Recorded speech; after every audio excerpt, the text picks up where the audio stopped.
Coriander soup ಅಂದ್ರೆ ಕೊತ್ತಂಬರಿ ಸೊಪ್ಪಿನ ಸೂಪ್ ಮಾಡ್ತಾ ಇದೀನಿ. ಬ್ಲ್ಯಾಕ್ ಪೆಪ್ಪರ್ 1 ಸ್ಪೂನ್ ಹಾಕಿದೀನಿ. ನಿಂಬೆಹಣ್ಣು ಹಿಂಡ್ಕೊಬೇಕು. ಚೆನ್ನಾಗಿದೆ ಸೂಪು. ಕುಡ್ದು ಖಾಲಿ ಮಾಡಬೇಕು. ನಮಸ್ಕಾರ. ಇವತ್ತು ಕೋರಿಯಂಡರ್ ಸೂಪ್ ಅಂದ್ರೆ ಕೊತ್ತಂಬರಿ ಸೊಪ್ಪಿನ ಸೂಪ್ ಮಾಡ್ತಾ ಇದೀನಿ. ವೆದರ್ ತುಂಬಾ ಚಳಿ ಇದೆಯಲ್ಲ, ಅದಕ್ಕೆ ಕೊತ್ತಂಬರಿ ಸೊಪ್ಪಿಂದ 5 ನಿಮಿಷದಲ್ಲೇ ಸೂಪ್ ಮಾಡಿ ಕುಡಿಬೋದು. ಸೊ ಇವತ್ತು ನಾನೇ ಮಾಡೋಣ ಅಂತ ಹೋಗ್ತಾ ಇದೀನಿ. ಸೊ ಇವಾಗ ಸ್ಟಾರ್ಟ್ ಮಾಡೋಣ ಬನ್ನಿ ಹೆಂಗ್ ಮಾಡೋದು ಅಂತ. ಇದಕ್ಕೇನು ನಿಂಗೆ ತುಂಬಾ ಇಂಗ್ರೀಡಿಯೆಂಟ್ಸ್ ಬೇಡ. ಕೊತ್ತಂಬರಿ ಸೊಪ್ಪು ಬೇಕು, ಆಮೇಲೆ ಪೆಪ್ಪರ್ ಪೌಡ್ರ್ ಬೇಕು, ಲೆಮನ್ ಬೇಕು, ನಿಂಬೆಹಣ್ಣು, ಆಮೇಲೆ ಶುಂಠಿ. ಇಷ್ಟೇ ಸಾಕು. ಶುಂಠಿ ಅಲ್ಲ, ಅದು ಬೆಳ್ಳುಳ್ಳಿ.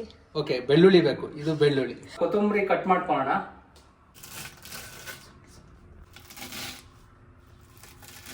ಸ್ಟವ್ ಮೇಲೆ ಪಾತ್ರೆ ಇಟ್ಕೊಂಡು ಸ್ಟವ್ ಹಚ್ಕೊಂಡಿದ್ದೀನಿ.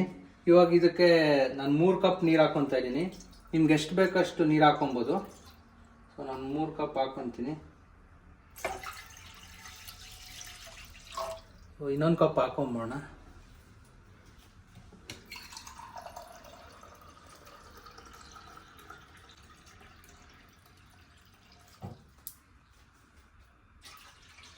ಕೊತ್ತಂಬರಿ ಹೆಚ್ಕೊಂಡಿದೀವಲ್ಲ, ಈ ಕೊತ್ತಂಬರಿ ಹೆಚ್ಕೊಂಡಿರೋದನ್ನ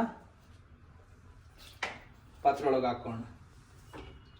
ಬೆಳ್ಳುಳ್ಳಿ ಹಾಕೊಂತೀನಿ. ನೀರ್ ಕಲರು ಗ್ರೀನ್ ಕಲರ್ ಆಗೋ ತನಕ ನಾವು ಅದನ್ನು ಕುಚ್ಕೊಬೇಕು. ಅವಾಗ ಕೊತ್ತಂಬರಿ ಸೊಪ್ಪಲ್ಲಿ ಇರೋದೆಲ್ಲ ಬಿಟ್ಕೊಂಡಿದೆ ಅಂತ ಅರ್ಥ. ಸೊ ಇವಾಗ ಕುಚ್ಕೋಣ. 5 ನಿಮಿಷ ಆಗುತ್ತೋ 10 ನಿಮಿಷ ಆಗುತ್ತೋ, ನೀರು ಗ್ರೀನ್ ಆಗೋ ತನಕ ಕುಚ್ಕೋಣ. ಆಮೇಲೆ ಸಿಗೋಣ.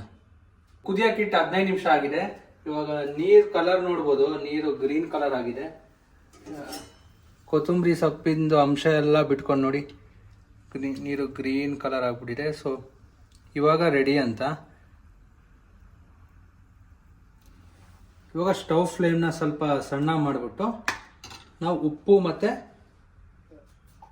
Black pepper ಹಾಕೊಬೇಕು. ಉಪ್ಪು ಹಾಕೊತಾ ಇದ್ದೀನಿ.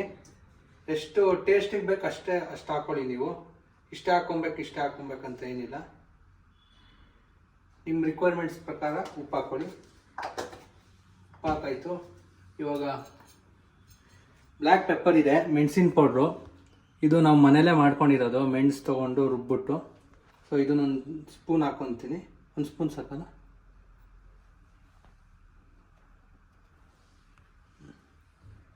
ಬ್ಲ್ಯಾಕ್ ಪೆಪ್ಪರ್ 1 ಸ್ಪೂನ್ ಹಾಕಿದ್ದೀನಿ. ಸ್ವಲ್ಪ ಮಿಕ್ಸ್ ಮಾಡ್ತೀನಿ, ಕ್ಲೀನಾಗಿ ಕೈ ಆಡ್ತೀನಿ. ಕೈ ಆಡ್ಬಿಟ್ಟು ಇವಾಗ ಒಂದು 15 ನಿಮಿಷ ಕುದಿಯಕ್ಕೆ ಬಿಡಬೇಕು. ಅವಾಗ ಇನ್ನೊಂದು ಸ್ವಲ್ಪ ಮಿಕ್ಸ್ ಆಗಿ ಇನ್ನೂ ಟೇಸ್ಟ್ ಚೆನ್ನಾಗಿ ಬರುತ್ತೆ ಅಂದ್ಬಿಟ್ಟು ಒಂದು 5 ನಿಮಿಷ ಕುದಿಲಿ. ಮತ್ತೆ ಅವಾಗ ನಮ್ಮದು ಸೂಪ್ ರೆಡಿ ಅಂತ.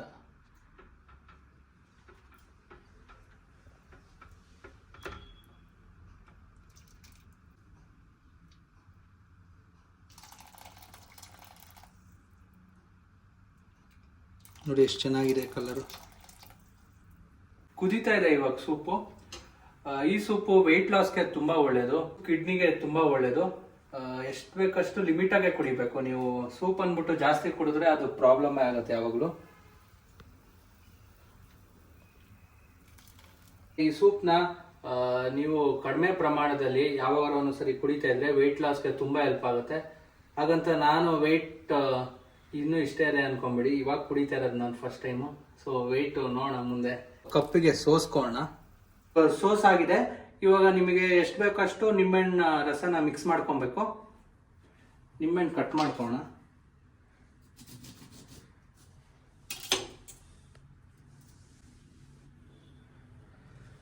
ನಿಂಬೆಹಣ್ಣು ಹಿಂಡ್ಕೊಬೇಕು. ಎಷ್ಟು ಬೇಕಷ್ಟು ನಿಂಬೆಹಣ್ಣು ಹಿಂಡ್ಕೊಳ್ಳಿ. ನಿಂಬೆಹಣ್ಣು ಜಾಸ್ತಿ ಹಿಂಡ್ಕೊಬೇಡಿ, ಸ್ಟ್ರಾಂಗ್ ಆಗುತ್ತೆ. ಸೊ ಫಸ್ಟಿಗೆ ಸ್ವಲ್ಪ ಹಿಂಡ್ಕೊಂಡು ಆಮೇಲೆ ನಿಮ್ಗೆ ಇನ್ನೂ ತುಂಬ ಬೇಕಂದರೆ ಉಪ್ಪು ಬೇಕಾದ್ರೆ ಮಿಕ್ಸ್ ಮಾಡ್ಕೊಬೋದು. ಪೆಪ್ಪರು ಜಾಸ್ತಿ ಮಿಕ್ಸ್ ಮಾಡ್ಕೊಳ್ಳಿ. ಸೊ ಇವಾಗ ರೆಡಿಯಾಗಿದೆ ನಮ್ಮ ಸೂಪು. ನಾನು ಕುಡಿದ್ಬಿಟ್ಟು ಇವಾಗ ಟೇಸ್ಟ್ ನೋಡ್ತೀನಿ. ನೀವು ಬೇಕಿದ್ರೆ ಮನೇಲಿ ಟ್ರೈ ಮಾಡಿಬಿಟ್ಟು ಟೇಸ್ಟ್ ಬೇಕಿದ್ರೆ ನೀವು ಕಮೆಂಟಲ್ಲಿ ಬಂದು ಹೇಳಿ ಚೆನ್ನಾಗಾಗಿದೆಯೋ ಇಲ್ವೋ ಅಂದ್ಬಿಟ್ಟು. ಸೂಪ್ ಟೇಸ್ಟ್ ಮಾಡೋಣ ಬನ್ನಿ. ಇವಾಗ ತುಂಬ ಬಿಸಿ ಇದೆ. ಚೆನ್ನಾಗಿದೆ ಸೂಪು. ಚಳಿಯಲ್ಲಿ ಇದನ್ನು ಕುಡಿದ್ರಂತೂ ತುಂಬ ನಿಮಗೆ ಇಷ್ಟ ಆಗುತ್ತೆ. ನೀವು ಮನೇಲಿ ಮಾಡ್ಕೊಂಡು ಕುಡೀರಿ. ನಾವು ಆಕ್ಚುಲಿ ಈ ಸೂಪ್ನ ತುಂಬಾ ಸಿಂಪಲ್ ಆಗಿ ಮಾಡಿರೋದು. ನೀವು ಯೂಟ್ಯೂಬಲ್ಲಿ ಹೋಗಿ ಸರ್ಚ್ ಮಾಡಿದ್ರೆ ತುಂಬಾ ತರನೂ ಮಾಡ್ತಾರೆ ಇದಕ್ಕೆ. ನೀವು ಬೇರೆ ಬೇರೆ ವೆಜಿಟೇಬಲ್ಸ್ ಹಾಕಿ ಮಾಡ್ಕೊಬಹುದು. ಬಟ್ ನನಗೆ ಆ ವಿಡಿಯೋಸ್ ಎಲ್ಲ ನೋಡಿದಾಗ ಅದೊಂಥರ ವೆಜಿಟೇಬಲ್ ಸೂಪ್ ತರ ಕಾಣಿಸ್ತು. ನಂಗೆ ಪ್ಯೂರ್ ಆಗಿ ಕೊರಿಯಂಡರ್ ಸೊಪ್ಪು, ಕೊತ್ತಂಬರಿ ಸೊಪ್ಪಿನ ಸೂಪ್ ಇಲ್ಲಿ ಅಂದ್ಬಿಟ್ಟು ಸಿಂಪಲ್ ಆಗಿ ಮಾಡ್ಕೊಂಡಿದೀನಿ. ಸೂಪ್ ಅಂತೂ ತುಂಬಾ ಚೆನ್ನಾಗಿ ಬಂದಿದೆ. ನಾನು ಇವಾಗ ಇದನ್ನು ಹೋಗ್ಬಿಟ್ಟು ಕುಡ್ದು ಖಾಲಿ ಮಾಡಬೇಕು. ಮತ್ತೆ ಸಿಗೋಣ ಇನ್ನೊಂದು ವಿಡಿಯೋದಲ್ಲಿ. ಬಾಯ್.